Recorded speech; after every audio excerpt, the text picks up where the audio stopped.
Okay, everyone, how are you today? I'm fine, thank you. We are going to have two class monitors today, and we will select two outstanding students, and one of them will be the class monitors. Okay, let's welcome Wendy. And the other one, please welcome David. Okay, everyone, so can you guess who is going to be our class monitor? No. Okay, so I decided to pick David.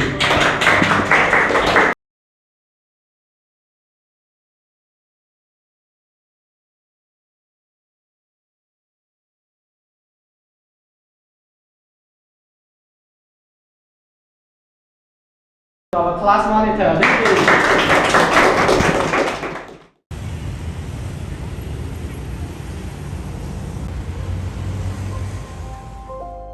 Okay, Wendy, I want you to stop studying for a while because our family we have some financial issue. I would like to keep the money for your brothers to study because he will be a breadwinner in the future. Okay, I understand.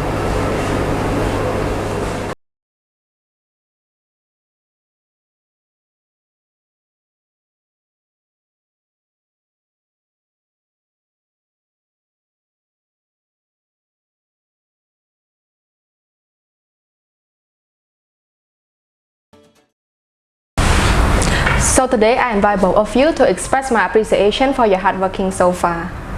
So the project that I gave you in the previous term is completely successful. So to pay off your hard working, I will promote you too. So congratulations to David, you have become the general manager of this company. And Wendy, you will be his secretary. Yes.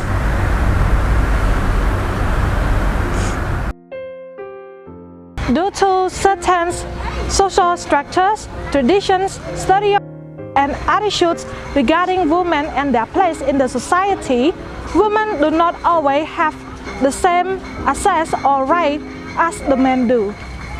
Everything in the story makes it clear that the women suffer from all of these issues. These include the right to get recognized as the man, the right to get education, the right to get treated equally at the workplace, and the right to get the best physical and mental health. We could not fulfill our global duty to create a more peaceful and equal world unless we pay more attention to women and acknowledge their potential.